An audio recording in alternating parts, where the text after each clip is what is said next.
Welcome to Indiana Sports Beat Radio. So for the thousands in attendance and the millions watching around the world.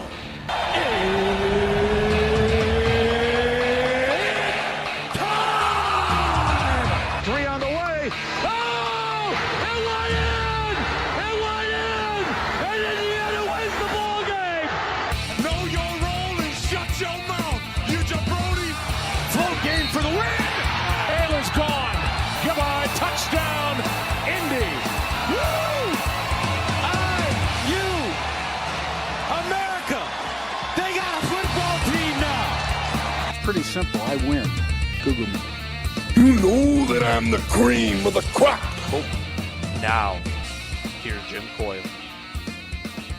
Hey, everybody, welcome aboard another edition of Indiana Sports Beat Radio coming at you on this Tuesday as we are in early October, and the great weather we have been having, at least in the south central Indiana area, has given way to some rain showers.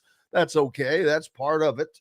But things are looking pretty green out there. Hope you're having a good start to your week, as not quite halfway in it or through it this week.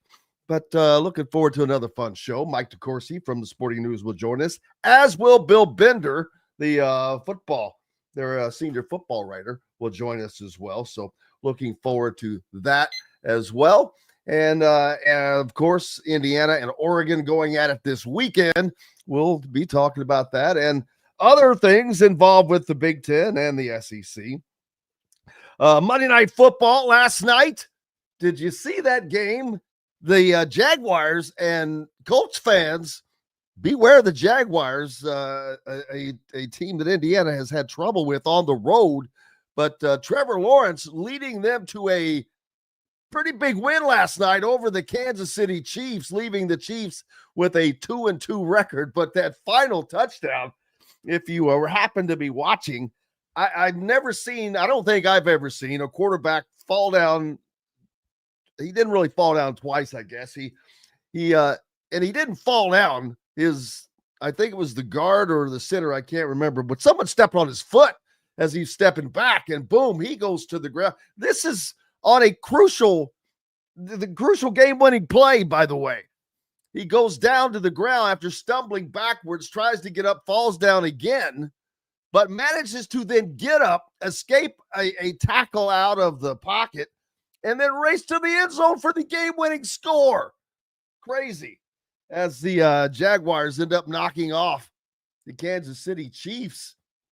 And I watched it via my favorite version through the Eli and Peyton broadcast portion of the broadcast. I love listening to the guys being funny instead of the normal broadcast. But hey, man. It brought to mind another thing. Every game, and I think that they made mention of this in the maybe in that broadcast, but how so many NFL games have been like one-score games. I think there was like 7 of them. Oh, it was comebacks.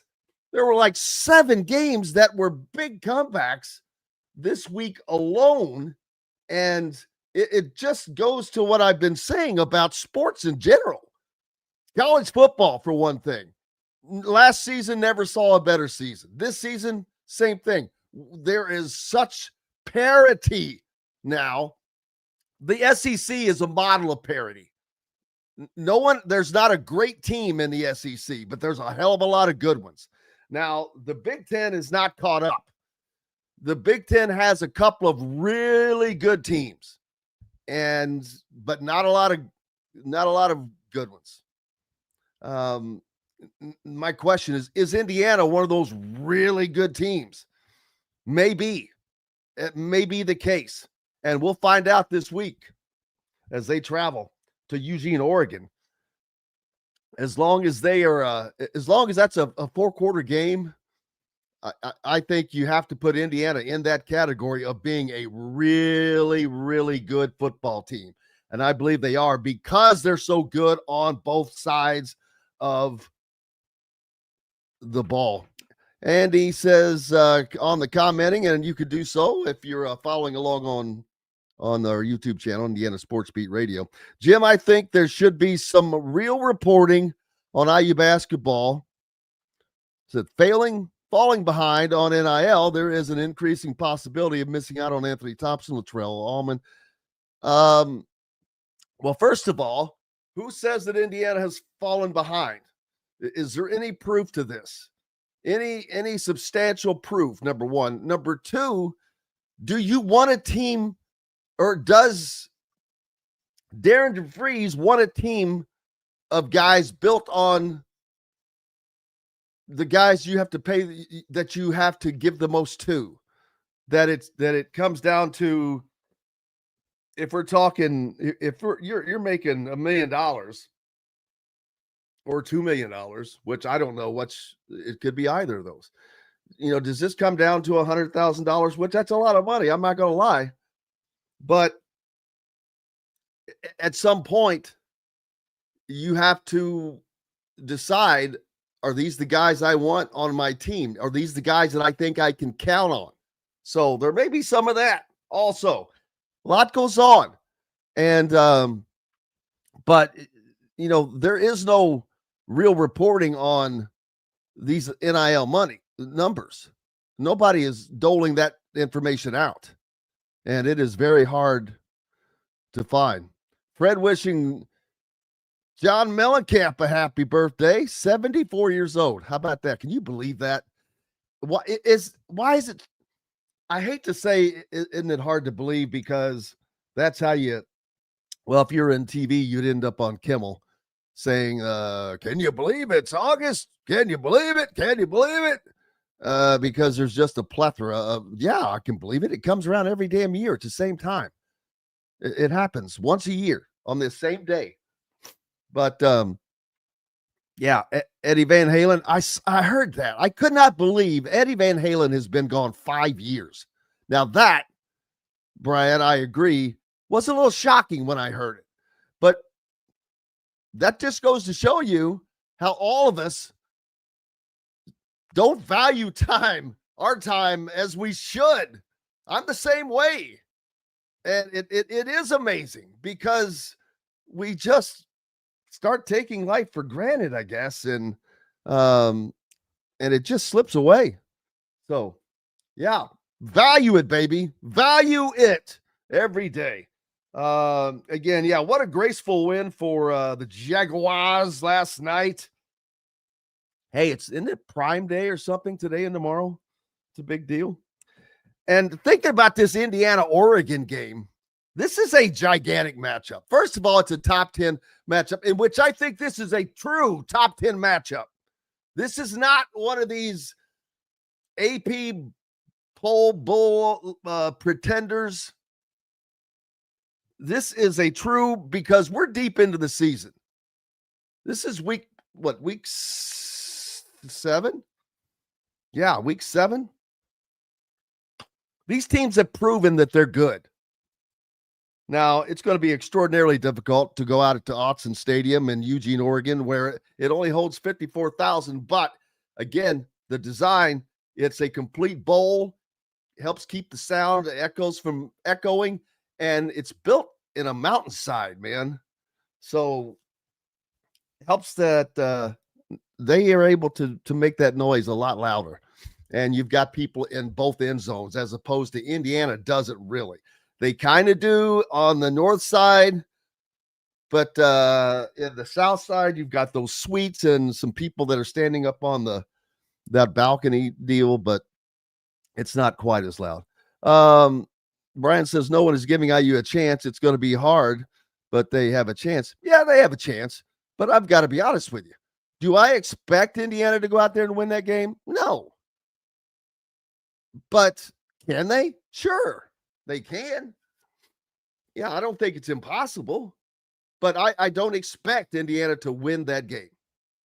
That would mean I expect that Indiana is better than Oregon, possibly better than Ohio State. I don't know. Can they be? Sure. But we don't know. And if you don't believe about not knowing, these the preseason AP poll we all know that it's worthless. It is completely pointless. And if it's ever been proven to be so, it's been done so this season. In the preseason AP poll, you had Texas at number 1. You had Penn State at number 2. And Clemson at number 4. 3 out of your top 4 teams in the preseason are no longer even ranked. They're not even in the poll. So all those people, Heather Dinich, the IU grad, who is not friendly to IU, picked Penn State to win the national championship. So, and I'm not doing that to call people out, but it's just to show that, you know what? That's why it's great to see that the college football playoff committee waits. They wait to make that decision.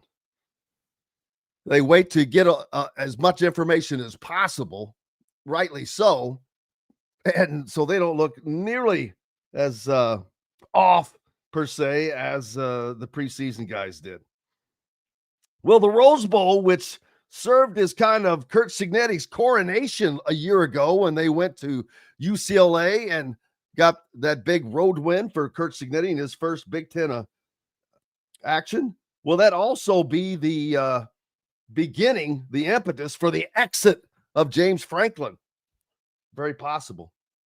And the Marion County prosecutor is charging former NFL player and likely former Fox broadcaster Mark Sanchez with public intoxication and felony battery, and involved in that altercation with the 69-year-old man that was over a parking spot, allegedly. And Sanchez was allegedly maybe seen running wind sprints in this alley.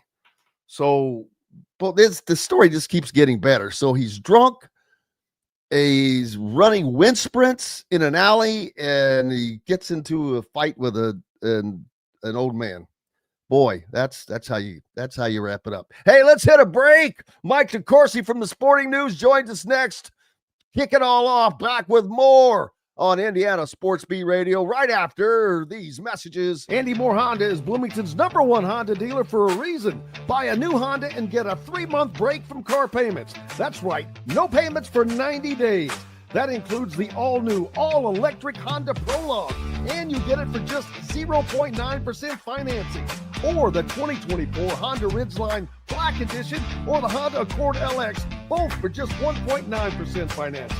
Get more to your door from AndyMooreHonda.com, Bloomington's #1 Honda dealer and your best place for new and used vehicles. If you're looking for a new home in the Indianapolis area, you need Cheryl Sizemore from Brick and Ivy Realty. Cheryl Sizemore has over 2 decades of experience, and that could be the difference in getting the home you want in today's tough housing market. Reach out to Cheryl at CherylSizemooreSells@gmail.com or 317-701-0838. That's 317-701-0838. Let Cheryl Sizemore sell or find your new home today. Huddle up, football fans. Tailgate season is here, and nobody gets you ready for game day like Academy Sports and Outdoors. Swing by your local Academy store or shop online at academy.com to find everything you need, from grills to jerseys and more. Be a watch party legend with gear from top brands like Nike and Under Armour, all at unbeatable prices every day. With 8 Academy stores across Indiana, including our Bloomington location, fun can't lose, and neither can you.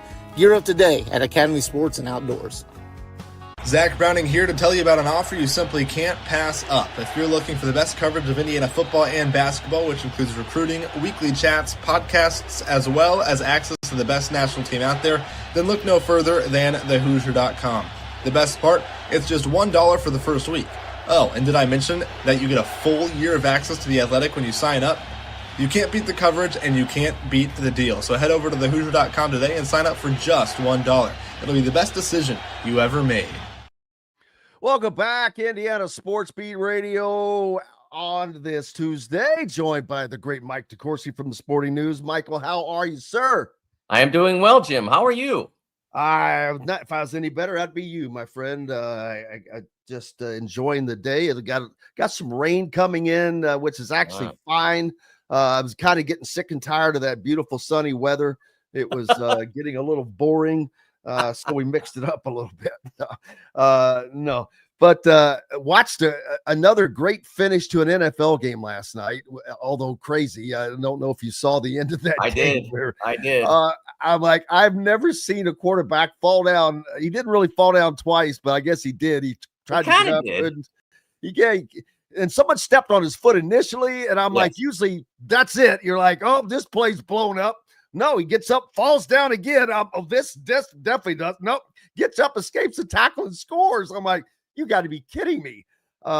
Everything went the Jaguars' way, and the Jaguars sneaky 4-1 now. 2 4-1 teams along with the Colts in this division. And man, this after week one, or maybe week two, whatever it was, like a couple weeks into the season, the AFC South looked like a disaster. And now you've got Jacksonville at 4-1. Of course, Indy wasn't part of that disaster. They looked like the lone survivor. And then Houston comes into Baltimore. And I thought that Baltimore gave up. I thought they surrendered in that game. A lot of the guys on that field just did not play it to the end, as they say. And it was interesting because they panned through. They panned over the stadium, Jim. And if you think the players gave up, that stadium probably had by the mid to late fourth quarter, there were probably less than 1,000 people left in it. Yeah, it's just amazing, but especially when when it's against the Chiefs, that's usually who does that to everybody else. Oh yeah, yes. But no, that was not to be the case. And hey, again, the NFL, they showed a stat. There were like 7 games with comebacks in double digits, and which is amazing. And then you've got these great finishes, but you've got the same thing in college football for a completely different reason. So it's weird to see both of these things happen at the same time, and they can't be related. Yeah, I mean, they're just different, and I think the NFL was kind of a microburst, so to speak. It was a isolated deal. All those double-digit comebacks. I think that just was an interesting weekend in the NFL. But we're seeing a real sea change in college football that I predicted would happen. I didn't think it would entail UCLA coming in winless and beating Penn State. But I knew there would be somewhat of a homogenization in college football because of the transfer portal and NIL fueling the transfer portal. More guys would say, I'm not sitting here if I can go play there and make money. Sitting here isn't necessarily getting me ready for the real money in the NFL. So I'll go there and I'll play. And that's happening all through the sport. And so you're going to have teams that lose a couple of games and still are championship contenders, real championship contenders, not just playoff entrants, but championship contenders. And look, this is going to be an unpopular or outlandish statement, but Penn State's not done. I mean, they may be done. They're done if they don't go out and beat Ohio State, but they're not done until that game happens, or they lose somewhere along the way to Columbus. Iowa would be an example. But to say that's it is not being cognizant of the current landscape. They have 2 elite opportunities now because of what the Hoosiers have done. They have 2 elite opportunities to get wins back. Now, they can't lose any other games now. They have changed the dynamics for themselves by going out to UCLA and losing. But we see this in college basketball all the time, and we are used to it, Jim. We understand it. We understand how it works now. If you lose a home game like Illinois last year, lost a home game on BTN to Southern California at that point. And USC was not playing well and didn't end up playing well. And so it was a bad loss. So you have to go out and win some games against teams that you weren't expected to win. And that's how it works now in college football. If you take a loss like this, everybody wants to fire the coach and everybody wants to quit on the team. And they very, very well may be done. but they're not officially done until they get to the Ohio State game, presumably with no other losses, and either win or lose that one. And they're probably not going to win that game if they do get there undefeated. But that doesn't mean it can't happen. Yeah, and it wasn't quite that way for the Cardinals and Coach Jonathan Gannon after Imare DiMercato did.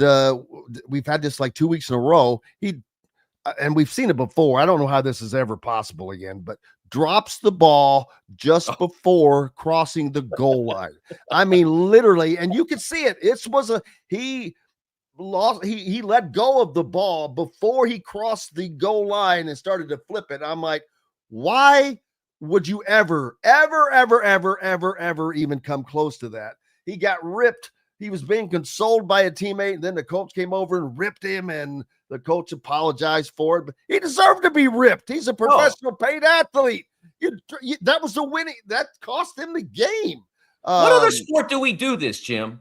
Let me ask you that. Like if you hit a home run and you do your whole dance around and all that, bat flip and all that, you still touch home plate, for goodness sakes. I was going to say, yeah, what do you stop running after third base? Yeah, I mean, I have said, and I was 10 or 11 years old when the Steelers made their first ever appearance on Monday Night Football. I believe it was against the Chiefs, if I remember correctly. And a wide receiver named Dave Smith held up the ball as he was about to cross the goal line. The ball slipped out of his hand, and no touchdown for the Steelers. Dave Smith was not with the Steelers when they started winning Super Bowls, I'll tell you that. I don't know if they were connected or not because Lynn Swann came to town, et cetera, et cetera. But it still was an indelible memory for someone who was watching that game, and how you could not see that and say to yourself, you know what? I'm going to cross the goal line and I'm going to spike the ball, or I'm going to hand it to the ref, or whatever you're going to do with it. But I'm going to be way into the end zone before I even think about letting the ball out of my hands. I don't care what you do with it. I don't care if you kick it in the stands like TJ Watt did after they had an interception against the Vikings, or you hand it to someone wearing your jersey in the end zone, or hand it to the ref, or spike it, or give it to your teammate to spike it, or whatever. But you're way in the end zone when you do that. This stuff at the goal line is garbage, and any player who does it deserves whatever consequence there is. Within obviously bounds of good taste. But in terms of harangue, why not? Why do you have to apologize for that? I agree. I think he probably apologized for doing it on national TV, but who cares? That's what he didn't know he was on national TV, did he? It doesn't matter. He's working the game. He's not thinking, where's the camera before I harangue the guy who just cost me 7 points? Yeah, it was crazy. The Colts, man, they continue to play unbelievable football, putting up numbers we have not seen. What does that continue? We'll see. But unfortunately for them, they're in the same division as the Jaguars, who has had the Colts number, as someone pointed out a minute ago. And yes, they have. But the Colts have broken a lot of streaks this year already. They've got off of the schneid on not winning their opening game since Moby Dick was a minnow. They knocked that one out of the park. Now they're putting up more numbers in the first 3, and I guess now 5 games than Peyton Manning did in his era, which is nuts to see them put up another 40 spot after they had already set these kind of records. Great to see for Colts fans. Can this continue? Well, as long as they stay healthy. But man, Jonathan Taylor been a huge part of this. But the funny thing is, there was so much chatter about who's going to be the starting quarterback. Oh, and when he went with Daniel Jones, oh my God. I think it's kind of working out okay. Well, it's interesting because when they made the decision to not go with Anthony Richardson, the decision was the news and the commentary was all focused on Anthony Richardson. And I wrote a column about that as well. Not necessarily in the same vein, but more to the idea of rushing young quarterbacks onto the field before they're ready and how it tends to ruin the player. More often than not, the Ben Roethlisberger types, the Peyton Manning types. Those guys are rare. The most successful quarterbacks usually sit for much or all of their rookie years. The guys who get rushed onto the field on bad teams, it just doesn't work. And so now you see guys like Baker Mayfield and Sam Darnold sort of being recycled. We didn't used to see that. They used to be ruined and they were over. But the talent is there. They just need to get into circumstances where they understand how to work with a quarterback and how to give them weapons around them and protection and all that. But Daniel Jones, Danny Dimes, or Indiana Jones, or whatever you want to call him these days, is an example of that. The Giants rushed him on the field. It didn't work. It kind of worked 1 year, but then it didn't work again. And what he really needed was just to be on a team that understood how to win, that had some idea of how to win. And the Colts haven't been great lately, but they've never been as bad as the Giants are consistently. It's a good organization, and they know how to put a winning product on the field. They've done it on multiple occasions in the past and the recent past. And so Jones, who I like a lot, and when he was a free agent, he was a guy that I would not at all have minded the Steelers signing. He's very mobile. He's very aggressive with his running when it's necessary. He's not an elite thrower in terms of his passing, but he's an excellent thrower. I mean, he may not be the absolute, Aaron Rodgers in his prime kind of player, but he's a very sound thrower. I think he just needed a circumstance where he was surrounded by terrific players, and he is surrounded by terrific players. Tyler Warren, Alec Pierce, Taylor, as you mentioned, they got a lot of guys that can play. And so it works. And that's the cycle in the NFL that the Jets go through and the Giants go through and some other teams, they bring it on themselves because they don't understand how to build from the trenches out. They bring in a Daniel Jones or someone like that, or Trey Lance, and they say, okay, go figure it out. And it doesn't work. And the lucky ones like Daniel Jones find a organization that knows how to do it. And they ultimately get the success that they're capable of. What's more surprising, the first place Pittsburgh Steelers in the AFC North at 3-1, or the last place Baltimore Ravens at 1-4? Yeah, well, the Ravens are way more surprising, Jim. Now they have had an injury. Wow. Obviously. Where the hell does that come from? They've had a lot of injuries. There's no doubt. But other teams have had injuries and have had to try to find a way to survive them. I mean, they haven't all lost Lamar Jackson, who may be he's certainly the most dynamic player in the league, and he may be the most valuable player in the league. He has been an MVP twice. Absolutely, they're missing something there, but it's their own fault for putting Cooper Rush as his backup. They're not playing the same game, Jim. Why would you do that? Look, there is no other Lamar Jackson. I totally get that, right? I mean, Lamar Jackson's the most dynamic player that's ever played the quarterback position on the planet, ever. But the idea that you would bring in a guy who is immobile and not a great thrower and not able to get out of trouble and put him into the same offense, even if you tweak it a little bit, it's just the math doesn't add up. I don't understand what they were thinking, but it's led them, among other things, it's led them to just a disastrous 1-4 start. And I believe they have the Rams at home this weekend. So they'll have to play great to not start 1-5. Yeah. And what was I going to? Oregon State, they're 0-6. So to deal with that, they fired their special teams coach. The Pac-12 is back, baby. Oh, Oregon boy. State's 0-6, man.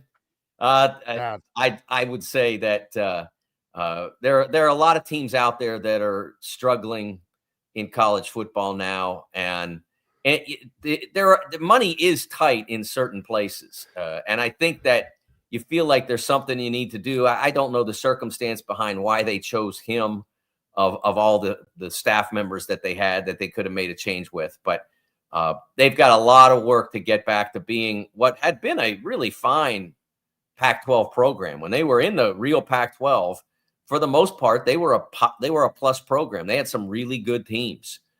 But they've fallen far off, and it's not going to be an easy road back in the new Pac-12. No, it will not be.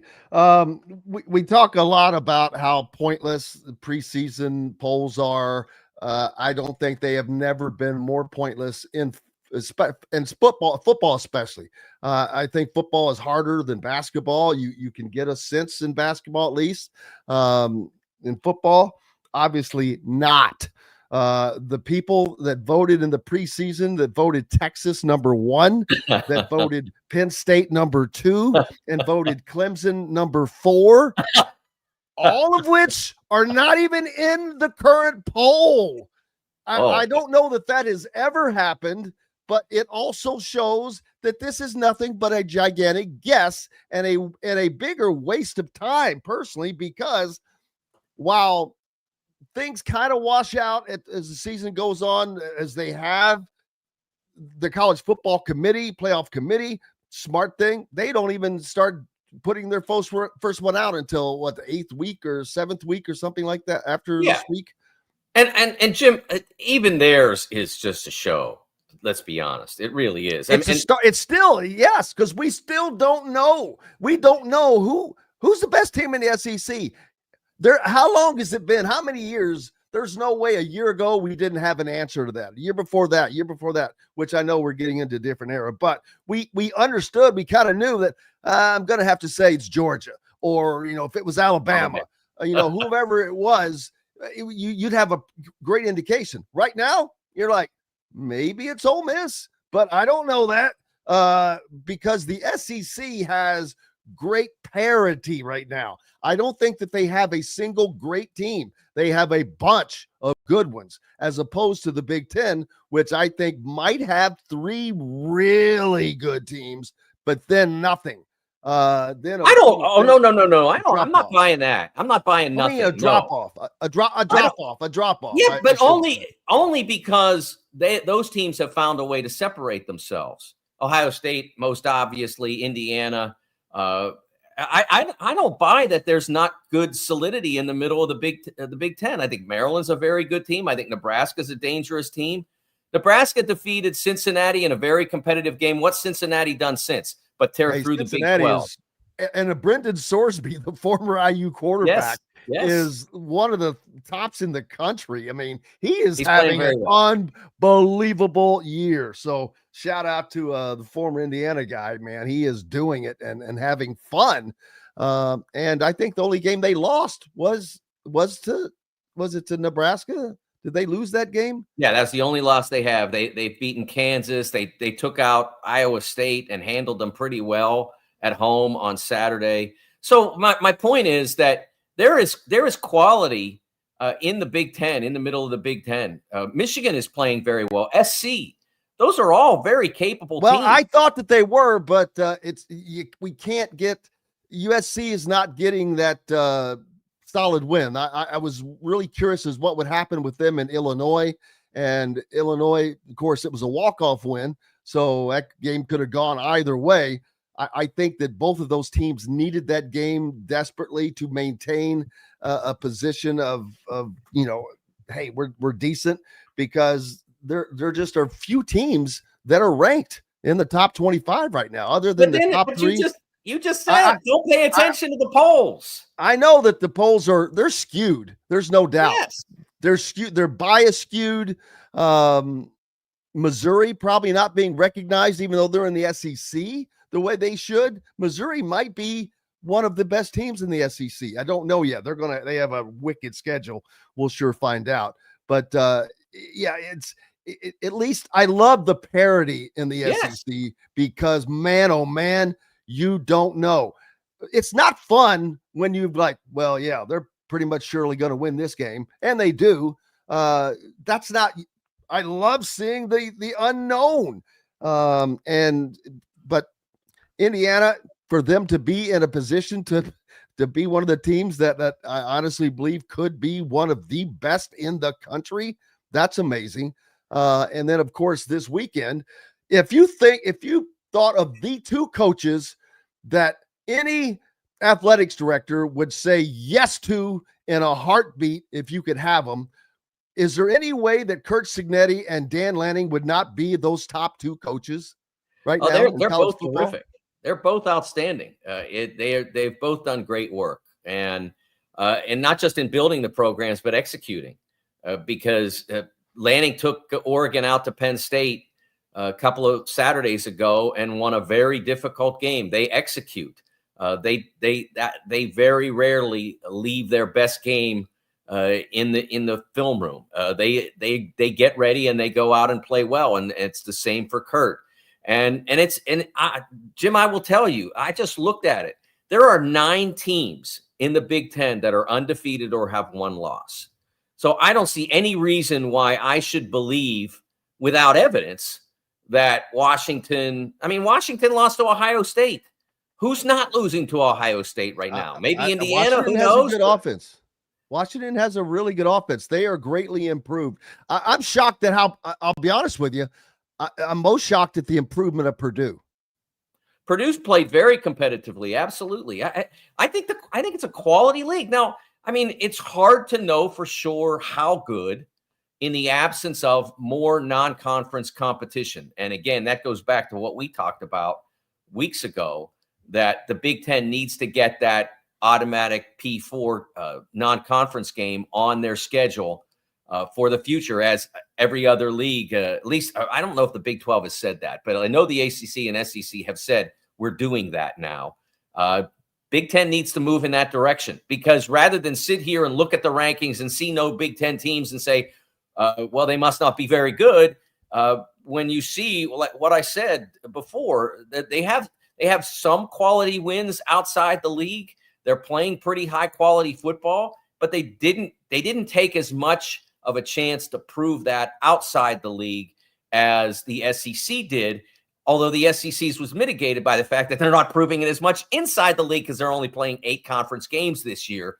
The Big Ten teams, by the time they get to the end of November, will have been through a real slog. Like I said, I think that there are 8 to 10 high-quality football teams, not national championship contenders, but high-quality football teams that you got to show up and play. And, hey, what did this weekend show, if not that you better show up and play, even if you're going to the Rose Bowl to play an 0-4 UCLA team. You got to show up and play, and if you don't, you're going to lose. Let's take a quick break. The great Mike DeCourcy from the Sporting News with us, back with more Indiana Sports Beat Radio. Go ahead, Mike. Would you say something? I remember I told you. I got you. Okay. Yeah, it's just a 2-minute break. We're back in 2. Know a team or group needing a fundraiser? Boost Fundraising raises more money faster and offers the most unique and user-friendly online fundraiser in the nation. Your team receives personalized fundraising pages for each team member. Free team-branded promo gifts shipped to each donor. Boost Fundraising does it all. Sports teams, marching bands, charity causes, and community groups. Go to boostfundraising.com and be sure to enter the promo code COYLE, that's COYLE, to receive a discounted fundraiser. Whether it's a night out with the family, after work with colleagues, or catching the game with friends, Bubba's 33 is the place for you. Bubba's 33 offers a mouthwatering menu of selections that are all made from scratch every day. The portions are big, but the prices are small. And with over 50 big screen TVs, you'll never miss the big game. Bubba's 33, pizza, burgers, beer. Zach Browning here to tell you about an offer you simply can't pass up. If you're looking for the best coverage of Indiana football and basketball, which includes recruiting, weekly chats, podcasts, as well as access to the best national team out there, then look no further than thehoosier.com. The best part, it's just $1 for the first week. Oh, and did I mention that you get a full year of access to The Athletic when you sign up? You can't beat the coverage, and you can't beat the deal. So head over to thehoosier.com today and sign up for just $1. It'll be the best decision you ever made. Welcome back, Indiana Sports Beat Radio on this Tuesday. The great Mike DeCourcy with me. And Mike, kind of following up on the Big Ten SEC. This is by Heather Dinich, who, although an IU grad, not Big Ten favorite. She does not, being at ESPN, I think if everyone at ESPN has drank the SEC Kool-Aid. And I really mean that, because Kirk Herbstreit was pushing John Mateer for the Heisman, I think, before the season even started, and just relentless about it. But right now, according to her article, which there is some truth to it. If the playoff were today, in the CFP would be Alabama, Georgia, Oklahoma, which Oklahoma is a question mark for me because they don't have John Mateer. Right. Florida State just got absolutely hammered because of that, but yet Oklahoma is allowed to continue, and because they played no one last week in Kent State and wiped them, that it didn't affect them any. But Ole Miss, Tennessee, and Texas A&M, they're saying would be in the CFP, a record 6 teams. For the Big Ten, it would just be Indiana, Ohio State, and Oregon right now. It's nonsense. Well, but who else would be in? Penn State's not because. Well, no, but that, like I said, Michigan could be in, SC could be in.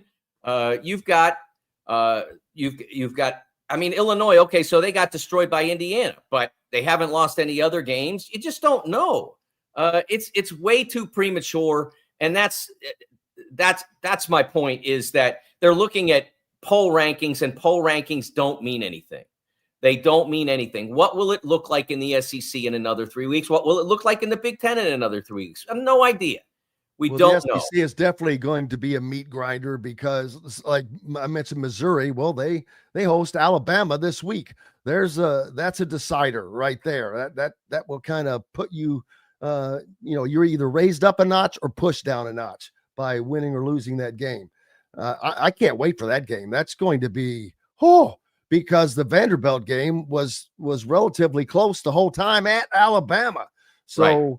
Man, I know a lot of people getting for the Alabama fans, they're on Kalen DeBoer's biz, but it's a different era. This is not the era where Nick Saban, I'll go ahead and say it, had a lot of high paid recruits, most likely, and Jimbo Fisher, when he was called out by Nick Saban for buying the best team in the country or whatever, and he quipped up and said one thing, and all of a sudden Nick Saban went bloop, didn't say a word because he knows where the skeletons are buried. So all that stuff didn't happen on a clean sheet.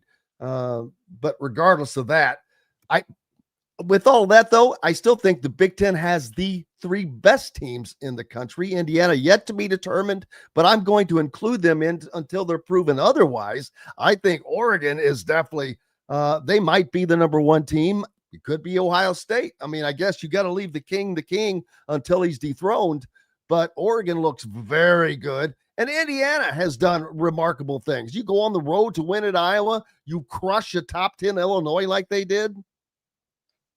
I just, as in parting, Jim, I'll just say that it shouldn't be about brand. It should be about achievement. As I mentioned, the Big Ten did leave some on the field, so to speak, by not playing, in general, a more challenging non-conference schedule. Penn State's a great example of that. Wouldn't they love to have had some prep to play Oregon against a better opponent than they managed? And 2, wouldn't they love to have a high-quality victim on their resume as they try to rebuild their reputation? But in general, I think it shows that we're way too quick to make up our minds about who's good and who's not, when the college football landscape has completely changed and it's not like it used to be. Just let it play out a little bit. We'll see. If SC beats Michigan this weekend, that's a heck of a win. If Michigan beats SC on the road, that's a huge win. We just don't know where it's going. I think we end up with at least 4 Big Ten teams by the end of the year, maybe 5 SECs as well. It's a great year for the league, but I just don't think it's as simple and cut and dried as what the polls are telling you. I agree. Mike DeCourcy from the Sporting News. Thank you, sir. We appreciate you. Enjoy your week. We'll talk to you next week after this game and find out what happened. All right, Jim. Take care. You betcha. Mike DeCourcy joining us here on Indiana Sports Beat Radio. He had to bust out early today he's on assignment now. So there you go. But yeah, I agree. I agree. I mean, it's today is today, and man, does it change. You've got a lot of big time games. Missouri has a wicked schedule coming up. And it starts this weekend with Alabama, that puts it on them. They already have a loss to their name. And it was to a team that has taken a beating, Florida State. So, man, it's just going to be fun to watch this stuff play out. The ACC, they have sucked the last few years, but not this year. You've got Georgia Tech, who is undefeated. Let's see, who'd they beat? Clemson, which doesn't look as good as now. But Virginia, they go on the road and beat Louisville, and they're looking good. Then you've got Miami, who is definitely in. So the ACC probably gets 2 teams in this year. But the ironic thing is Virginia is one of those teams with listed as work to do. The Big 12, the BYU, they're undefeated. The Cougs, they're on a collision course with Texas Tech to play for the Big 10 title. Texas Tech, also one of the teams that is thought to be in right now already. So they'll probably get 2 teams in. BYU, I don't think Arizona State's going to make it. Cincinnati, they're 1 loss away from probably being in right now. That loss to Nebraska, man, they're playing very well. Notre Dame's out. Out, baby. The Irish have a case to be the selection committee's top 2-loss team, and they're doing everything right to make the slow climb back into the conversation per ESPN. No team in the country has a better chance to win out because of their schedule at 42.2%. One of the biggest criticisms of the Irish in their back-to-back season opening losses was the defense, which had allowed Texas A&M 41 points. And they want to talk about that Notre Dame hasn't allowed more than 13 of each of its last 2 wins. Well, who have you played? Who have you played? They've got a tough game against USC coming up, but that's at home. So I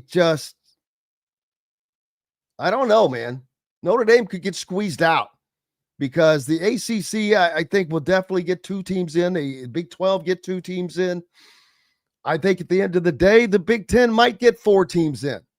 They're kind of in the position the SEC was last year. SEC is going to get 5 teams in. I don't think that there's a doubt of that because of that parity, because you can't determine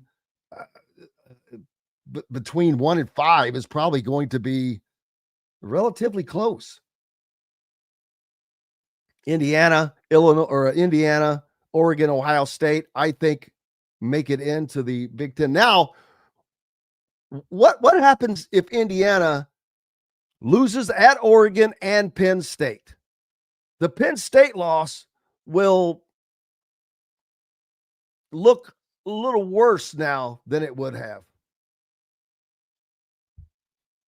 after Penn State lost at UCLA, which that's just the biggest loss in college football in a few years, in my opinion. I'm trying to think who, which I know what happens and we kind of forget about it, but in the Big 10, man, I haven't seen that. How did UCLA manage to do that? I think a big part of it was Penn State.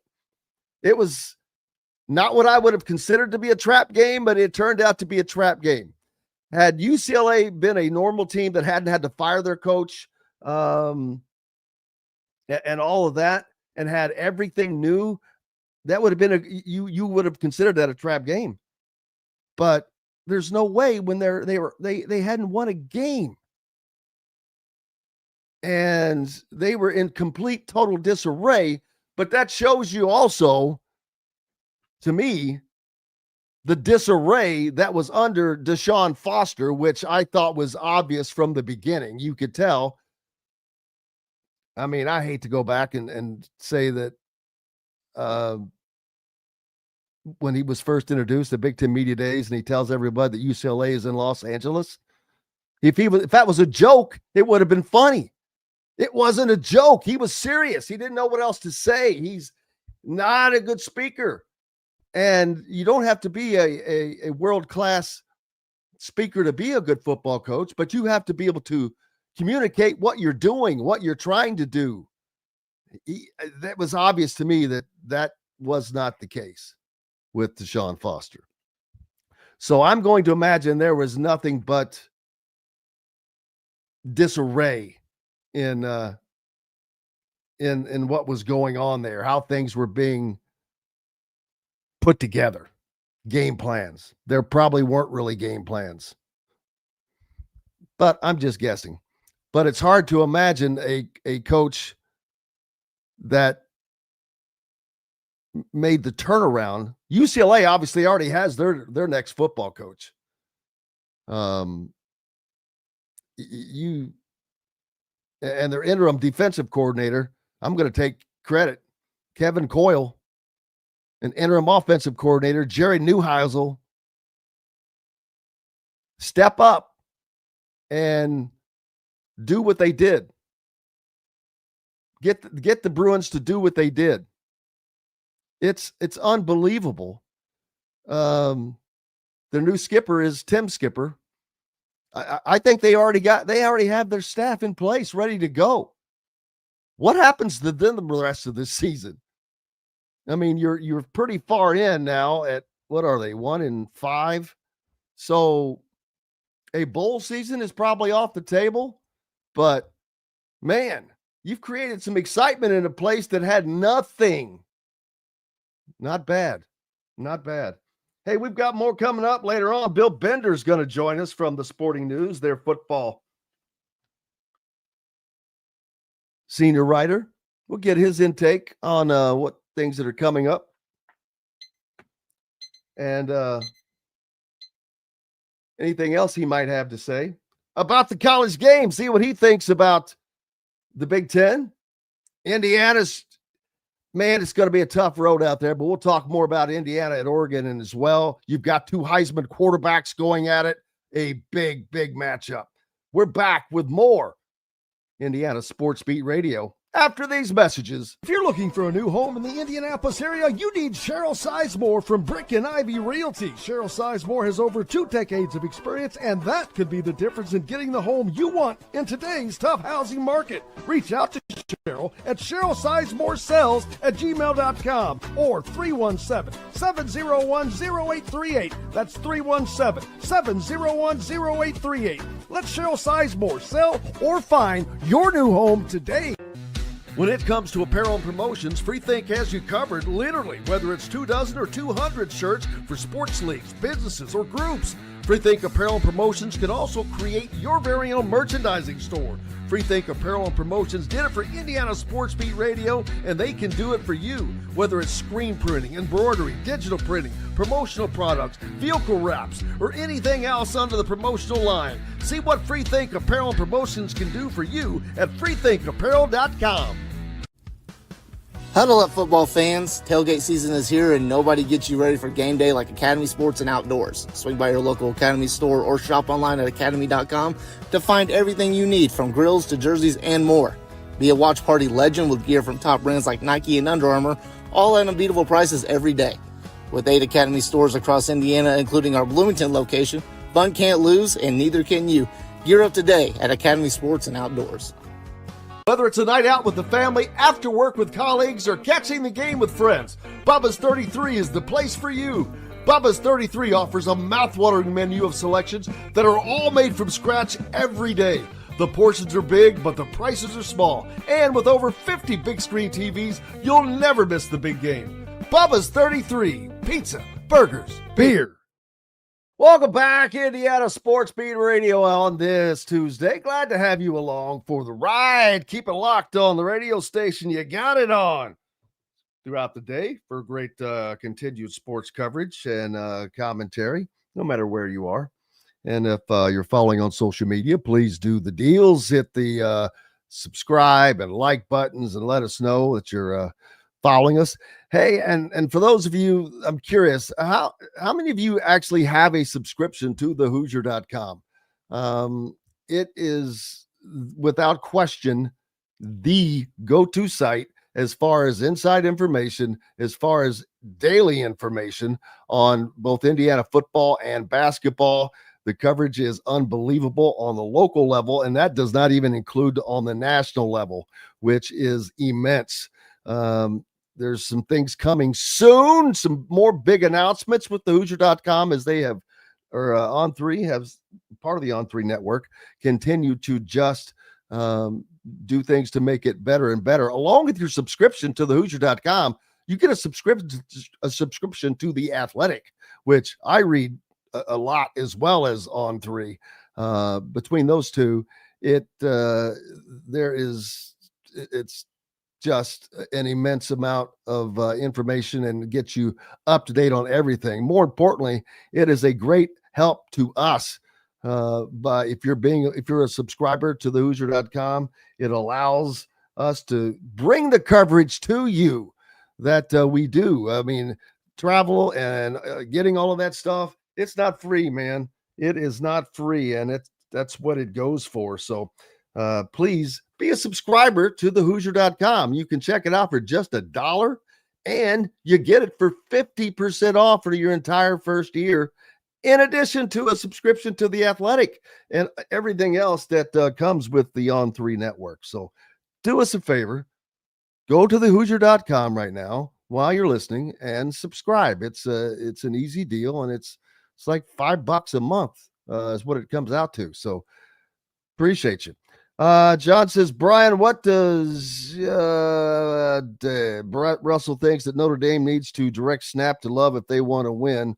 Well, I'm sure that's going to take more than just direct snapping to a player to get a win for Notre Dame. But yeah, college football, man, it's going to, I think it's going to have another great diverse season this year in the college football playoffs.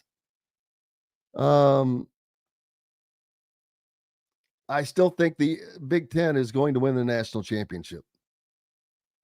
Jason, are you saying you don't have the Hoosier.com? Well, then shame on you. You should. But I don't know if that's what you're saying or not. Doug, how are you, sir? I hope you're having a great day. But yeah, we're going to have great parity with teams like Texas Tech, probably BYU in. The group of 5, you're probably going to get Memphis in, which, they're nice, but I don't think they can compete on this level. ACC, you've got Miami, which is a dangerous team and a potential national championship caliber team. So, ironically, one of the weaker conferences, the ACC, has a team that very possible could win it all. Part of that is the fact that they've got the former Georgia quarterback who has played extraordinarily well for Miami, and they have been very good. The Big Ten, who's the 4th team that gets in? I do think that they'll ultimately get 4 teams, but it depends on how they, like Michigan. Michigan's is the most likely because it says Michigan here. And bringing Michigan means you bring Michigan fans to the TV audience and to the games. And if you don't think that's important, you're nuts. There was a post out the other day from Brett McMurphy that said he didn't think Indiana made the CFP, which I thought was ridiculous in and of itself. But if that they didn't make it, that they wouldn't even get the top Big Ten bowl game, because he also had Michigan not making it. But I agree with that, because those bowl committees have their choice on who to take from a conference. Unless if they were both 10-2, Indiana and Michigan State or Michigan, and they don't play each other, no tiebreaker, then they would get the choice. Well, who do you think they're going to pick? They're going to pick Michigan every day and twice on Sunday because of the crowd they will bring. Indiana's not going to bring a road crowd. I'm sorry. While, there'll be some knives and there'll be a nice group out in Eugene. Don't get me wrong. There are some fans that are going to travel. But for a major bowl game like that, I don't know how well Indiana will travel.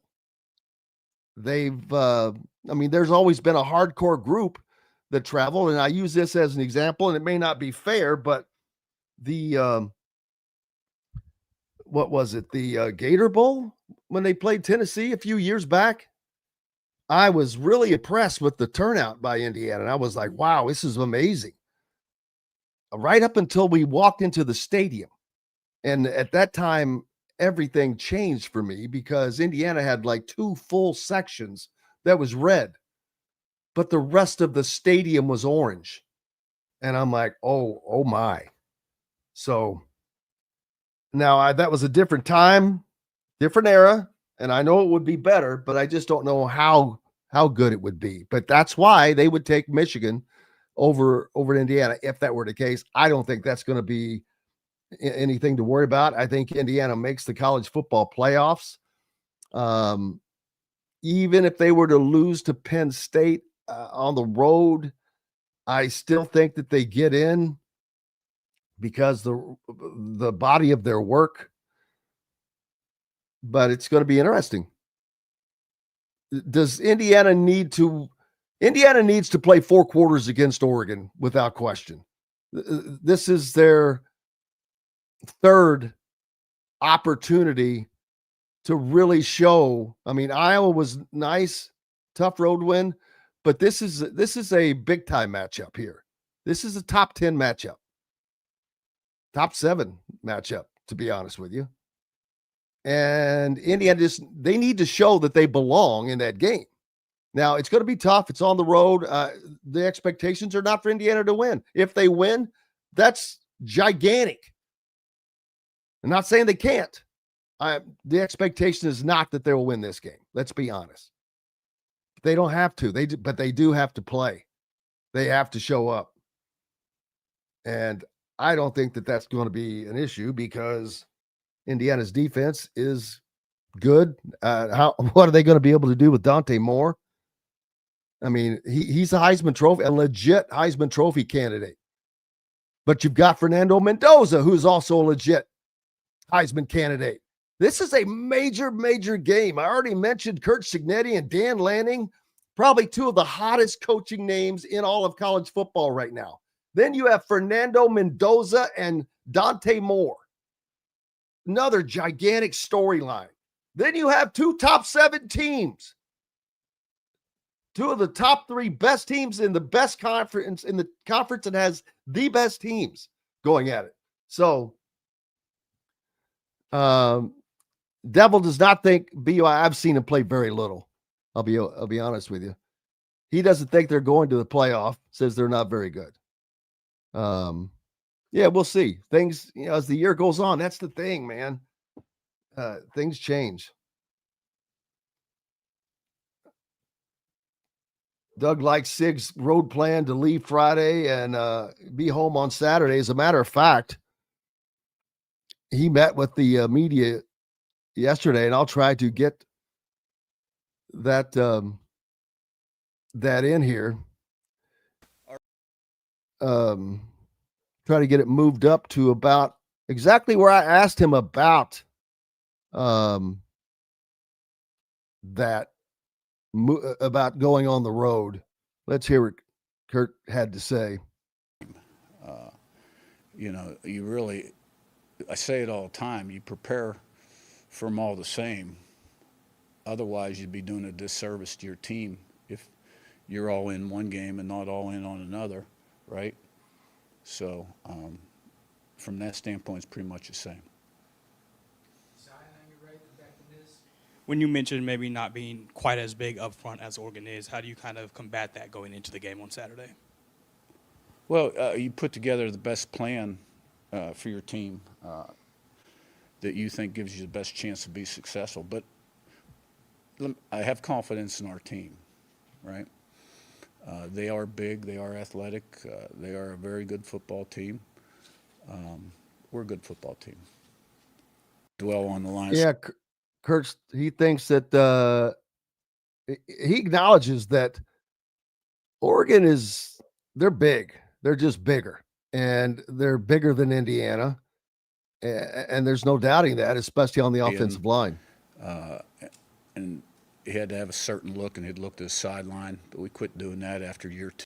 Oh, this is a great question because I've wondered why Indiana does not have the ability to audible, especially in when you're in loud environments.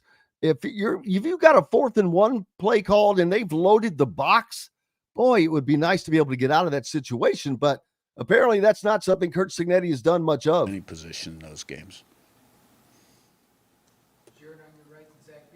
You mentioned after the Iowa game, you guys didn't really check out of things or let Fernando audible out of things because of the road environment and the crowd noise. Do you anticipate sort of the same line of thinking going to the Oregon game? We've never been a check audible team, really, to be honest with you. Early on at JMU, maybe we'd send a play in, and he had to have a certain look, and he'd look to the sideline, but we quit doing that after year 2. We don't do a lot of it. We talk about doing it at times, and we'll see what this week brings. You talked about after Iowa that Fernando passed that test in Iowa City. What will he need to show you this week to pass a test against Oregon? Well, he made some outstanding throws against Iowa. I don't recall that exact comment. Left some plays out there too, but he was under pressure quite a bit as well. I just want Fernando, like the rest of the guys on the team, to relax and play their game. We just got to go out there and play our game and play it well. Joe on your left, and Josh. Dan Lanning has one home loss to his name, and Autzen is an incredibly tough atmosphere. How much did that Iowa game, atmosphere-wise, kind of help in preparation to going out to Eugene? Well, I think any time you do something the second time, it helps that you've been through it one time before. And Iowa was, it was a sellout. It was loud. So to have that kind of preparation going into this game will help. Coach, do you think that travel from last year to UCLA, you said you're keeping it mostly the same. Do you think that helps the guys who are returning and some of the guys who came in, that they can combine together to figure it out? There's not much to figure out. I mean, that's what we do every game. We get in about the same time in the evening, and we've got our routine. And it's just the way I like to do it. Coach, what's your mindset like going into a big game like this on the road? I mean, I'm trying to get as much done today as possible and find the edge. And like every game, you really, I say it all the time, you prepare for them all the same. Otherwise, you'd be doing a disservice to your team if you're all in one game and not all in on another, right? So from that standpoint, it's pretty much the same. When you mentioned maybe not being quite as big up front as Oregon is, how do you kind of combat that going into the game on Saturday? Well, you put together the best plan for your team that you think gives you the best chance to be successful. But I have confidence in our team, right? They are big, they are athletic, they are a very good football team. We're a good football team. Liz on your left, last one. Kurt, do you have any update on the status of D'Angelo Pons, and kind of when you watch the film, how do you think the secondary held up without him against Iowa? Mm-hmm. Yeah, I expect Pons to be fine and play. We found out late in the week he wouldn't be available for the Iowa game. So Coach Haynes took out the eraser and ink pen, and game plan changed a little bit, played a little bit more zone than he was planning on playing going into the game. And I thought we did well. All right, thank you. Thank you. There was Coach Kurt Cignetti in some of his presser yesterday Q&A with the media. I asked him about the travel, and that we know that it plays a part, but that they had been through that last year with the UCLA game. But is there anything different? Does the time of the game matter? Because I believe from being out there last year, the UCLA game was late because it was dark when that game ended. This is a 3:30 game Eastern time, which makes it 12:30 out there on the coast. So it's going to make it a little bit different, but I think that they will try to just mitigate it by staying on your own time. Just you get out there, you ignore what time it is out there, and you go to bed at your normal time, you get up at your normal time, and get ready to play, because it's going to be a lot going on as well. CBS national TV audience. On top of that, you've got College Game Day that will be there as well. I don't know if Kurt Cignetti will have any interaction with that since it's a road game, and maybe he wants to stay focused on what he's doing. But if he did, it would probably be on the field, like they do with some of the coaches early on.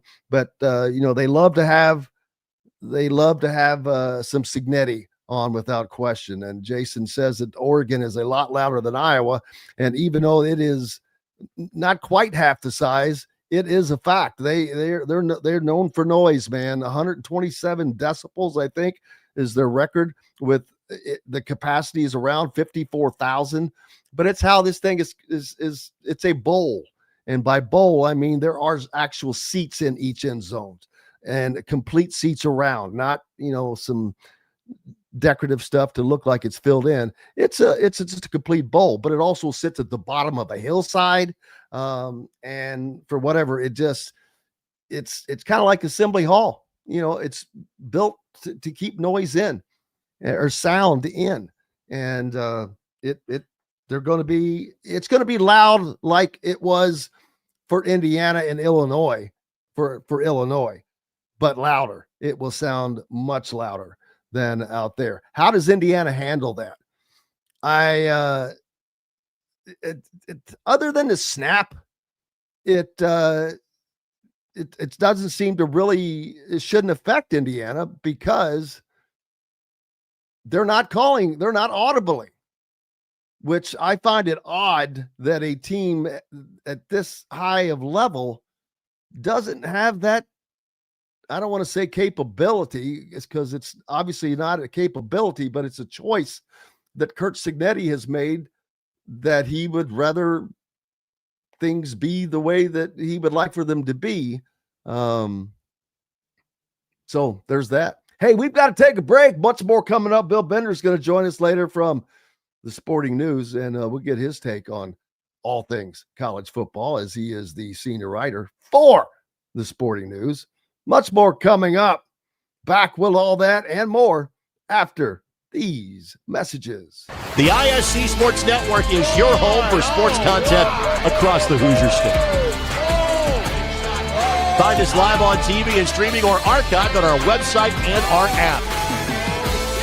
The ISC is your one-stop shop for the content you want to see, including high school sports, college sports, and other great events throughout the year. Subscribe to our streaming service and get access to it all. ISC. Local lives here. Know a team or group needing a fundraiser? Boost Fundraising raises more money faster and offers the most unique and user-friendly online fundraiser in the nation. Your team receives personalized fundraising pages for each team member. Free team-branded promo gifts shipped to each donor. Boost Fundraising does it all. Sports teams, marching bands, charity causes, and community groups. Go to boostfundraising.com and be sure to enter the promo code COYLE, that's COYLE, to receive a discounted fundraiser. If you're looking for a new home in the Indianapolis area, you need Cheryl Sizemore from Brick and Ivy Realty. Cheryl Sizemore has over 2 decades of experience, and that could be the difference in getting the home you want in today's tough housing market. Reach out to Cheryl at CherylSizemore@gmail.com or 317-701-0838. That's 317-701-0838. Let Cheryl Sizemore sell or find your new home today. When it comes to apparel and promotions, Freethink has you covered, literally, whether it's 24 or 200 shirts for sports leagues, businesses, or groups. Freethink Apparel and Promotions can also create your very own merchandising store. Freethink Apparel and Promotions did it for Indiana Sports Beat Radio, and they can do it for you. Whether it's screen printing, embroidery, digital printing, promotional products, vehicle wraps, or anything else under the promotional line. See what Freethink Apparel and Promotions can do for you at freethinkapparel.com. Welcome back, Indiana Sports Beat Radio on this Tuesday. Glad to have you along as we're getting ready for some big football this week. Of course, Indiana and Oregon in a top 7 game day matchup on CBS in the afternoon. That's a 3:30 Eastern time kickoff for you folks. That's perfect. You should be back here tailgating and all that, but man, doesn't give you a lot of time if you're out in Eugene, like I will be, to get around to the ESPN game day and all of that. To cover all the pregame festivities, there's going to be a ton going on. The good thing is Indiana's not a part of that. They can just stay away from all that. Kurt Cignetti will be focused on his team and getting his team correct, or getting them ready to go, because they're going to have to play the game of his career. This is without question right now the biggest game of his career. It's the biggest game in IU football history now, because the Ohio State game, that opportunity's gone. Okay. The Notre Dame game, that opportunity's gone. But this opportunity is right here. And now it becomes a gigantic game, because even though they're not supposed to win this game, let's play devil's advocate and say Indiana beats Oregon at Oregon. First of all, I don't know that the poll writers would do it, but they would, at the minimum, vault Indiana to the highest point it's ever been ranked at number 3, probably behind Miami, depending on what goes on this weekend. But winning at Oregon, well, that does a couple of things.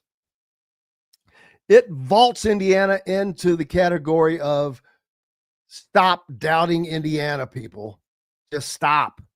Quit with what they used to be. That's gone. Nothing to do with this. It would also put Indiana on a direct collision course with playing for the Big Ten championship in Indianapolis. It would put them on a collision course with a 12-0 season. Of course, a gigantic game at Penn State would follow, but that opportunity is there. Yeah, it would be crazy. But guess what? That's why they play the games. You saw what UCLA did to Penn State. Now, different situation. Penn State was just, man, they were obviously demoralized by that loss to Oregon.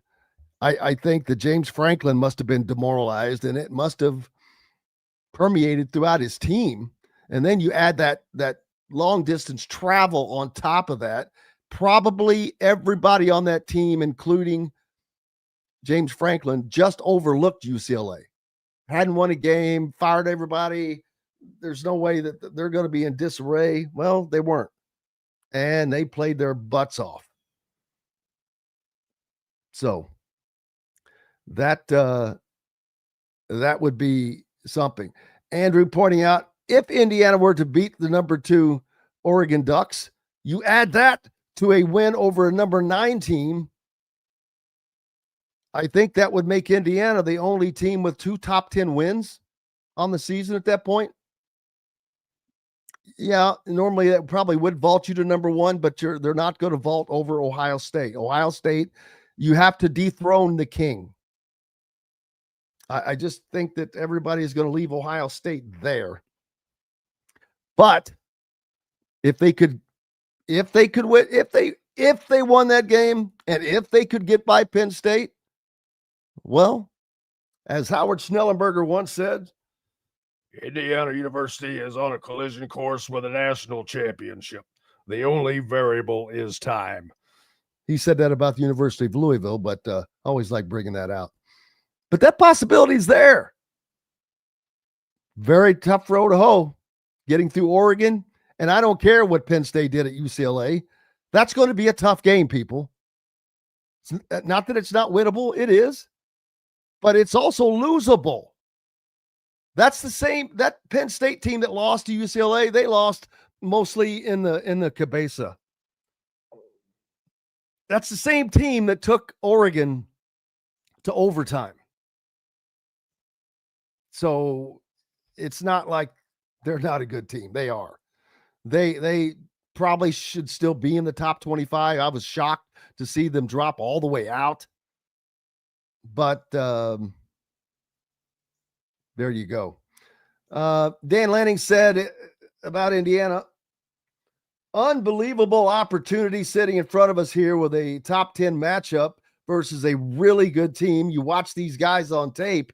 They do a lot of things well. I think the first thing that stands out to us when you look at special teams and how dominant they have been in special teams and blocking kicks, just what they do and how they play, their players' strengths, their quarterbacks playing as good as anybody, Lanning said. Obviously, they're extremely well coached on both sides of the ball. They create a lot of havoc on defense, and ultimately, that's what we're counting our fans to be a part of what makes this environment great, he continued. It's an exciting weekend in Eugene. A lot of people come to town to watch this game because it's a premier game between two really good teams, counting on our fans to have a big impact. That's 2 times in that statement that he mentioned he needed the fans. Hey, it's an important part. It is an important part. Do they have any injury issues? We'll see. I know that Jahil Florence is still practicing. But Dylan Gresham, Evan Stewart, Trey McNutt, I think they're all down for Oregon this week.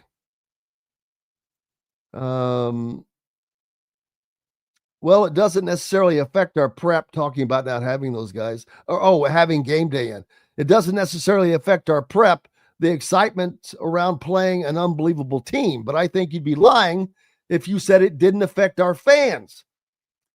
And the excitement around this game, that it's great for them and our fans to have always been unbelievable. But we want everybody in the Big Ten to get to experience that. So Indiana coming, they're obviously a really talented team, but our fans got a chance to make an impact, and we want to see it and feel it on Saturday. That's another thing. They're going to be juiced because of college game day, man. So it's going to be an even more difficult situation for Indiana. Very difficult. But it's going to be fun. What are some of the other games that we're looking at in the Big Ten this weekend? Let's see. The schedule lays out let's look at the Big Ten first. You've got a Friday night matchup, Rutgers at Washington. Man, I've got to go with Washington. They're at home. Rutgers is traveling completely across the country. Washington bouncing back from that loss to Ohio State. Then you've got a top 25 matchup between Ohio State as they travel to Illinois. Can the Illini do anything? That's going to be interesting. Can they play with Ohio State? Can they shock the world? That's a noon game on Fox. UCLA has to hit the road to Michigan State. Now, how do they follow up that win over Penn State? Michigan State's been playing well, and they need to win. Also a noon game on BTN. Of course, number 7, Indiana, and number 3, Oregon on CBS at 3:30. Northwestern travels to Penn State, so they'll, oh, buddy, I feel sorry for Penn State. They're going to get a chance to just beat the snot out of them to relive that. Here's a great game. Nebraska at Maryland. Wow. If Nebraska really wants to show that they are in contention, they're 4-1 right now. They need this win. And ironically, last year, Nebraska was what, 5-1 before coming to Indiana, I think. Yeah, they lost to Illinois, I believe. And but they lose to Indiana and then didn't win another game the rest of the year until the last game of the season to become bowl eligible. But right now, they're 4-1, looking at trying to become 5-1. I couldn't. Boy, that's a tough game to pick. That would be a tough game to pick, and I don't know who I'd go with. Iowa at Wisconsin. Oh, boy, that's going to be a miserable game to watch. Take the under. I don't even know what it is. Oh, yeah, here it is. The over-under is substantially less than any game in the Big Ten. The closest other game, the under, 12 points. The under is 36.5. Yeah, there's not going to be a lot of points scored in that game. Ironically, 1, 2, 3, 4, 5. 5 of the Big Ten games that day, 5 of the 8, the over and under is at 50 points. Points to be scored. Wisconsin at USC. Buddy, that's a tough game for Michigan. They can't afford to lose, but neither can USC. Michigan right now, 4-1. If they were to win that game and go 5-1, then you've got Washington coming in. You can go 6-1. Then you're Michigan State 7-1, Purdue 8-1, Northwestern 9-1, Maryland 10-1, and in Ohio State, probably going to lose that game, but they didn't last year. They go 10-2. They're going to be peeking into the college football playoff, but this weekend is a determiner for that. You can't go out to USC and lose and make it in, I don't think. But then you've got USC, who has also lost one game after winning their first 4. They lost on a walk-off to Illinois. So they need this game. They're at home. That would put them at 5-1 with a game at Notre Dame following. And if they could win that game, they still have Nebraska that they have to travel to, Northwestern and Iowa and Oregon. Man, USC's got a tough schedule. Tough schedule. If they're going to make the college football playoffs, they're going to have to beat some good teams. And then Purdue's at Minnesota for the whatever you want to call that game of the week. I'm not quite sure what you would call that. In the SEC, huge implications here. Alabama goes to Missouri. Missouri is statistically one of the best teams in the country. They are, they were, I think, top in defense. The last time I looked, it's been a week or so since I looked, but let's see. I'm looking for, no. I'm looking for total defense, but all right, let's just start with passing offense. Texas Tech, Baylor, Alabama's at number 5. Ole Miss is 6. Nebraska is at 8. I haven't seen IU yet. IU's 36th. Indiana is not as prolific passing this year because they have been prolific running the ball, but they have been very good throwing the ball. When you're averaging 270 yards through the air and you have 19 touchdowns, which I believe still leads the NCAA, pretty good. Pretty good. Yards per completion, pretty high at 13.6. And the completion percentage, where is that? I don't see it, but I know it's been like 73%. You add that to a rushing game that's averaging 300 yards.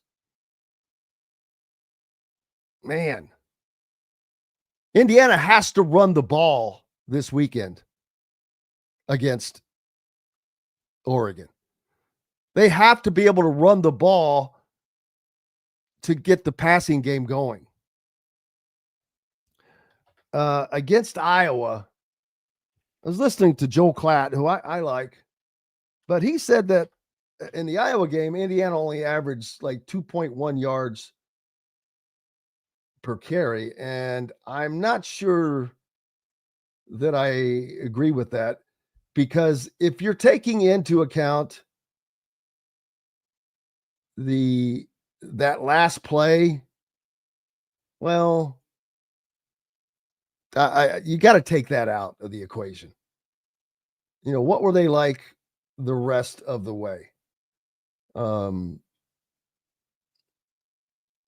gonna try to pull up those stats in the break and see what they actually were against Michigan or against Iowa, because I don't think that they were that bad. I think that you've got to if you take that game out, they ran the ball pretty well. Oh, I'm on the wrong month. That's why. But hey, we'll take a break. Bill Bender from the Sporting News is going to join us next. Appreciate you being with us on this Tuesday. We're back with more from Indiana Sports Beat Radio right after these messages. Andy Moore Honda is Bloomington's #1 Honda dealer for a reason. Buy a new Honda and get a 3-month break from car payments. That's right, no payments for 90 days. That includes the all-new, all-electric Honda Prologue, and you get it for just 0.9% financing. Or the 2024 Honda Ridgeline Black Edition or the Honda Accord LX, both for just 1.9% financing.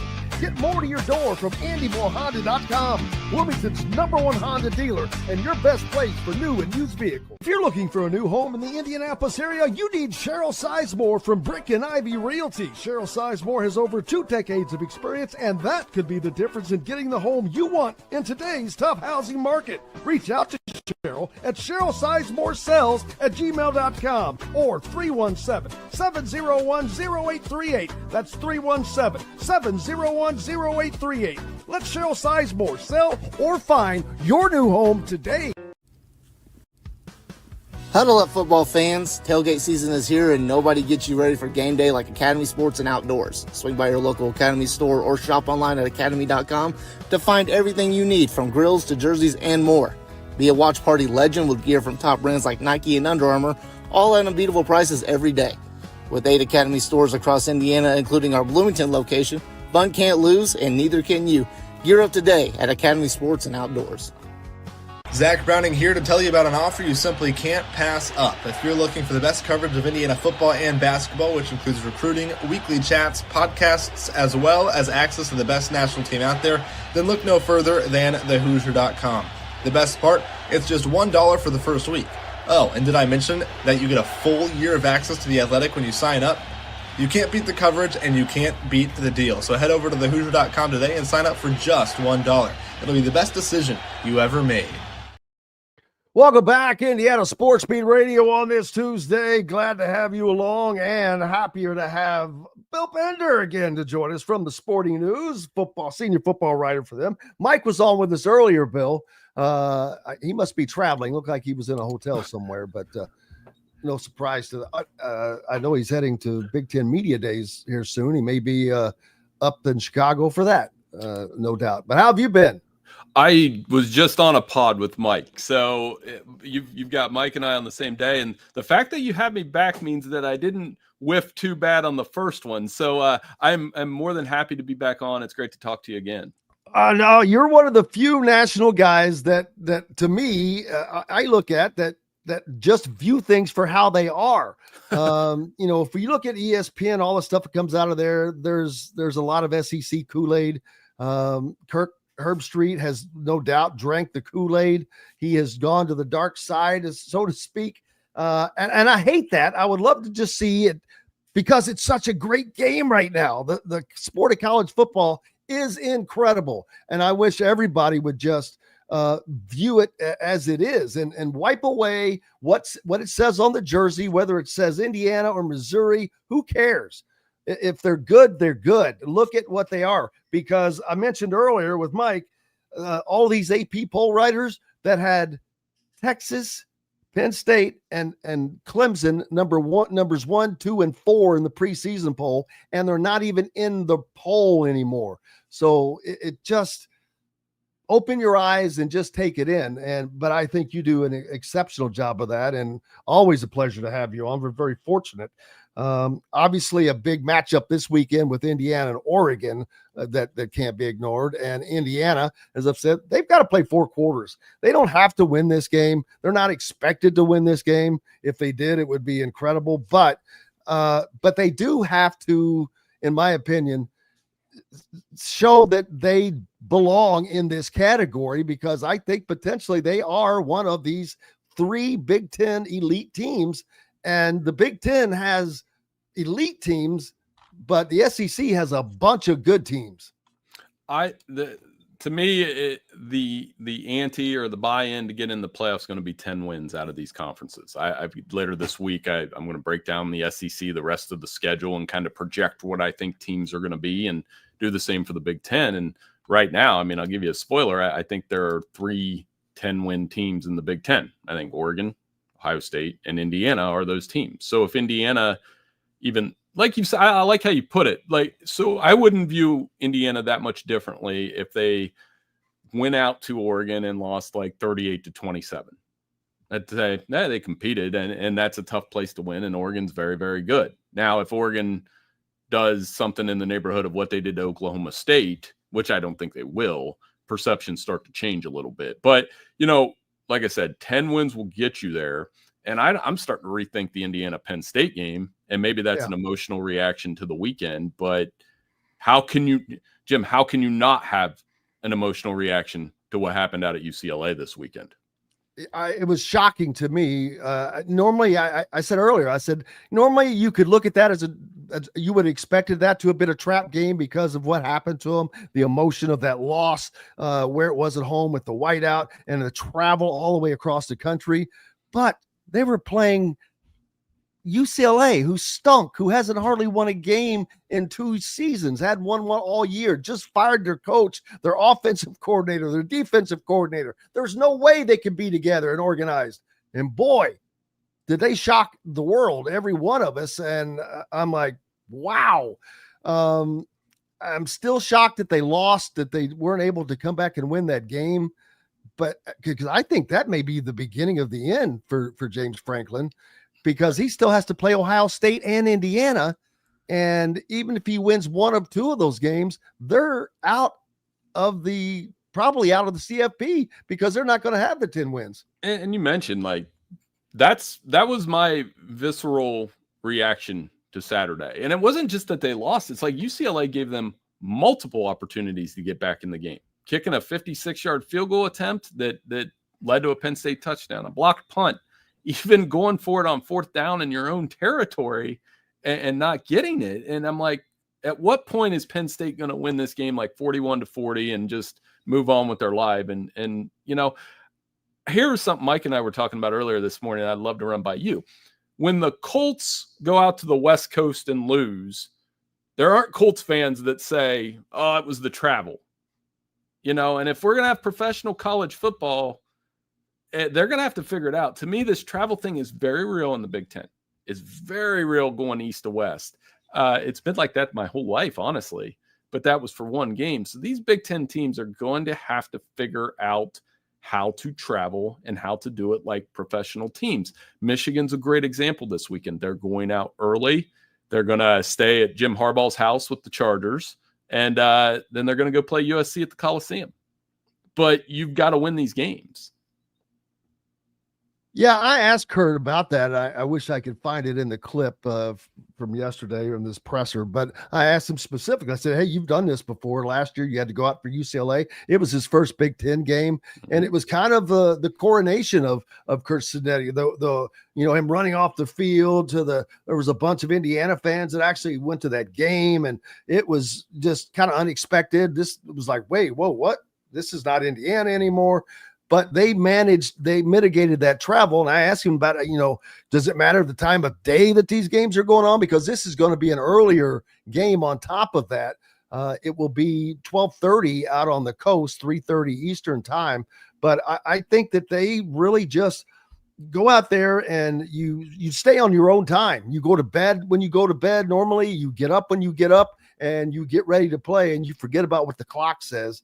And I think that they've really worked on mitigating that, because there is something to it in college, it seems to be. And I also asked Matt Taylor with the Colts about it.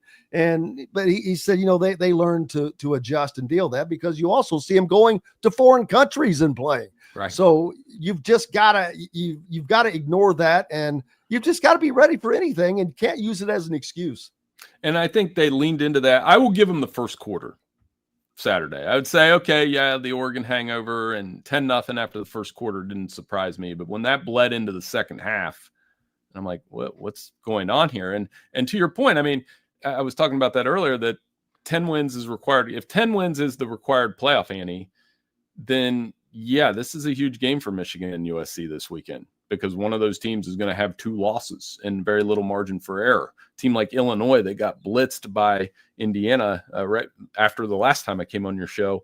It's a big game for them this weekend in terms of they could still go 10-2, but if Ohio State does what Indiana did to them, they'll get disregarded as well, no matter how well they play the rest of the season. It's a very interesting country in the Big Ten. Here's something I want to run by you, and I'd love to get your thoughts, honestly. I think the top half of the Big Ten is fine. The top half of the Big Ten is comparable to the top half of the SEC, in my opinion. The problem is when you get down to like 9, 10, 11, 12, it's a little bit rougher on the Big Ten side. So the bottom half of the Big Ten is worse than the SEC. It's horrible. Right. I've put out posts about that. I've talked about it, that the Big Ten, I still think the Big Ten wins the national championship again for the 3rd consecutive season, which is amazing. But the SEC has really got it. There's a lot of parity. They will probably get a minimum of 5 teams in deservingly into this college football playoffs this year because of their parity. We don't know who the best SEC team is. Still don't. Which that's just, I think that's part of what the transformation of college football we've seen. This great parity just spread out, and which has made it a ton of fun, although it's still the 2 big conferences that are dominating this. But that parity is starting to seep in, and the SEC or the Big Ten, they got to get their butt in gear. Teams like USC who look good, they've got to be good. Michigan has got to get back to being good. Nebraska, they keep just hanging on the edge. They just can't get over. I hate to say get over the hump. That's a Mike Woodson thing that we had to deal with for the last 4 years. But they just can't do that. It's like, man, Matt Rule just kind of can't get them there. They're close, but last year they lost 1 game coming in Indiana, and Indiana just beat the snot out of them. Didn't win another game until the last game of the year to become bowl eligible. But there are just too many programs that have to continue to rise up. Illinois doing well, got to get better. Iowa, I think it's a time for a change at Iowa. I know that Iowa fans would probably half of them agree and half of them riot, but yeah, Kirk Ferentz has been an unbelievable coach, unbelievably consistent winner, but he does not have Iowa anywhere close to being on the path to being in this category or in this conversation. So I think it's time for a change at Iowa. Well, and that middle class, who moves up and who moves down? I mean, Washington's better, but they're not what they did play for a national championship just a few years ago, and then their coach leaves for Alabama. But I think you're spot on with Iowa, because they can win 8 games and they can win 9 games, but that Indiana win there was a little bit of a shift. In the past, Kirk Ferentz probably wins that game, and then gets to 9, but the way that Indiana was able to execute late, didn't love the safety at the end, but we don't have to get back into that. But for those of us who do picks at Sporting News each week, that sure took a big that pounded Indiana's rushing average for the day. He ended up losing in total 49 yards on the day, and I'm like, that's terrible. Right. I don't understand why. Part of it was because there was some misunderstanding about and I didn't know this. I've said honestly that I didn't know that there was a rule against how you can, in your victory formation, on exactly what you can do. You could be called for a flag for delay of game, or in essence, or something crazy. So that's part of it. But that was a weird finish. It was, but the larger point to me is it showed that, maybe it's time for a change at Iowa, because here's a guy, Curt Cignetti, where, this weekend for the Big Ten traditionalist out there, I've gotten this question a few times. Is this good for the Big Ten?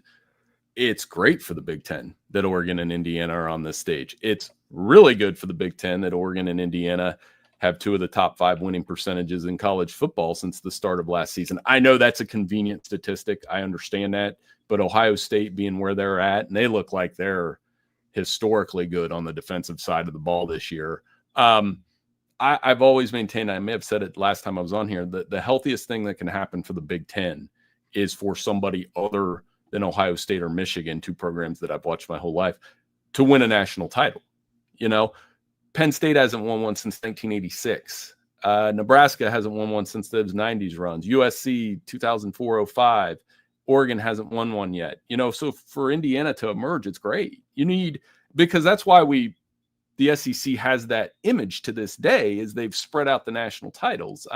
My lifetime, it's been 3 Ohio State national titles, 2 1.5, you could argue, Michigan national titles within the conference. So they need somebody else to win it. Yeah, and make sure you go to the Sporting News and check out Bill's content. He not just college football, but all of football, NFL. He's got his picks out for the college this week. A ton of those there as well. How did you do last week? I want to know before I maybe use your information. You know what? Because it's been so wild this year, it's been a struggle against the spread. It's been it's crazy. Last week was good. I think 9-6 or NFL picks have been easier this year. Although those games have been crazy close, and they had all these comebacks as well. So here, why I don't stress out about these anymore. So college has been wild. NFL last week, I was 6-8 straight up, but 10-4 against the spread. So it's was that a good or bad weekend? I can't tell. That's a good weekend. Yeah. And then, so college, it's been rough. There was a stretch there where you're trying to figure out the Indiana safety or the couple backdoor covers, but it's been really tough to predict. And you know what? I think that's great too. My ego aside, when your record is low, that means college football has been super exciting, because I tend to pick, like you said, what I think is going to happen, what it is. And when it curves off of that, it's a great thing. The Oregon game, you've got Oregon 31-20 over Indiana covering the spread, which very well may happen. A low-scoring game for 2 high-octane offenses, but both of these teams very good defensively, and I think that gets overlooked a lot. You know what? Something I missed, and I think you had Zach on last time I came on, and he was pointing to the amount of tackles for loss Indiana gets. And how aggressive their defense is. And that stuck with me into watching that Illinois game, and they were piling those up. Oregon's very good on the defensive front. That's what stood out. I was at the Penn State game a couple weeks ago, and they're not he's trying to build them like Georgia, where they're strong on the interior with Bear Alexander, where Mateo Uiagalelei, he's a problem on the edge. Their secondary is good. And here's where I think this game's going to be really interesting. And when we get to 3rd and 4th down, Indiana, one of the best at converting, 4th in the country and converting 3rd down. So they're not even getting to 4th down because they're so good on 3rd. And we know Dan Lanning's going to go for it on 4th down. As is Curt Cignetti, unfortunately. Yeah. So the punters may just stay in the locker room for this one. And that's going to make it fun. But I do think it's going to be a little more defensive. I could see this game being a slightly more offensive game than Penn State Oregon was. And just for Indiana, it's just don't let that crowd get into it early, because that is a very tough place to play. Aside from the travel, I've heard for years, the noise, it really does bother teams if it can get on you. It's amazingly, it's about the same size as Indiana's Memorial Stadium from a capacity wise, but it is a bowl, and it is built in on the side of a hill. So apparently the noise just reverberates, and it's extraordinarily loud. Bill, I cannot thank you enough as always. Love having you on anytime that you're available. Love your content. Make sure you're going to the Sporting News and checking it out. NFL as well as college. The Colts, man, they're rolling as well. So we next time I got to talk about them with you as well, because man, they're one of the surprises of the NFL season. I love having Jonathan Taylor on my fantasy football team. He's been great for me, and that Daniel Jones has been wonderful. That AFC looks for the first time in a while, very wide open. So the Colts are going to be a factor there, along with Jacksonville with the big win last night. How about that last touchdown? I've never seen a quarterback, talked about it earlier, gets his foot stepped on, so he goes down, stumbling backwards, falls to the ground, tries to get up, falls down again, then gets up, escapes a tackle out of the scrum there, and is able to score the winning touchdown. It was like, that could not have been any more screwed up, but it worked. Oh, how many times it literally took my breath away watching it. I was like, oh, he's going to fall down. And then he scrambles in. What a fantastic finish to the week. And I know, like next time I come on, we can get into it more, but man, the NFL just delivers every weekend. It really does, because and it's even better now. I think that the Chiefs are a little bit, we're on the brink of maybe not being that Super Bowl championship contender anymore. It's really opened up possibilities for everybody else. I think it's made it fun. Bill, besides the Sporting News and making sure you're being followed on Twitter at BillBender92, where should people look for your content, brother? Yeah, I mean, you'll find at Sporting News, Mike DeCourcy, who you had on earlier, he's got a column about the quarterback play in college football coming out today. I'll have kind of sizing up the SEC and the Big Ten race. We'll have mid-season All-Americans next week. Mid-season All-Americans, Jim, we're already at the midway point. How crazy is that?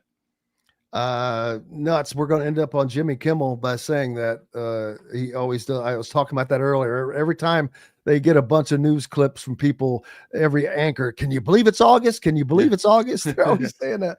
Well, Heisman Trophy race. I think the Heisman Trophy race is as level as well as it can be right now, because to me there is no favorite. I don't care what other people say.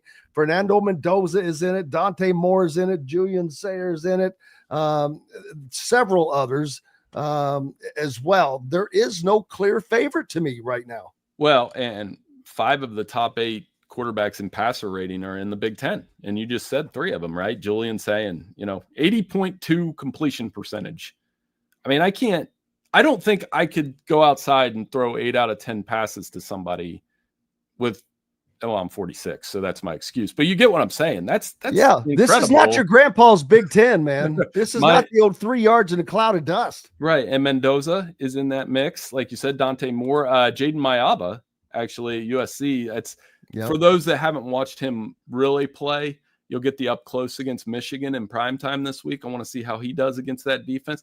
I think Dylan Raiola is good. He's not in the Heisman conversation, but I think he's good. So for as many years as the Big Ten has been this punching bag for quarterbacks, even Luke Altmaier, Bryce Underwood, Luke Altmaier, they've got some pretty good quarterbacks this year, and that's been fun. 7 out of the top 12 are in the Big Ten. Yeah. It's completion percentage. That's nuts, and it starts at 79%. For Ohio State, man, that's just wild. That means that's part of why I think that the Big Ten is just better than the SEC right now. They're not deeper, but they're better at the top, and that just makes them better. I think that they're going to win a national championship, but we'll see. We got plenty of time for that. Make sure you're following Bill Bender and keeping up with this content, because it's great stuff. Bill, I thank you as always. Look forward to hopefully doing this again in a few weeks. Hey, anytime. Thanks, Jim. Thank you, sir. Bill Bender joining us from the Sporting News. Make sure you're giving him a follow. Like I said, it's great stuff. If you want to stay locked in. In addition to that, make sure you're going to thehoosier.com. We're back tomorrow to do this again. Let's see. I can't remember who I've got locked in tomorrow, but I know Kyle Rip and Zach Browning will be with us, but we'll get some special guests lined up as well. As always, hope you have a great rest of your day. Until tomorrow, I'm Jim Coyle. I will see you on the radio. Thanks for listening to Indiana Sports Beat Radio. Be sure to subscribe to our YouTube page for more clips and team coverage of Indiana basketball, football, and more. You can also find full episodes and tons of other content on thehoosier.com. We'll see you next time for another edition of Indiana Sports Beat Radio.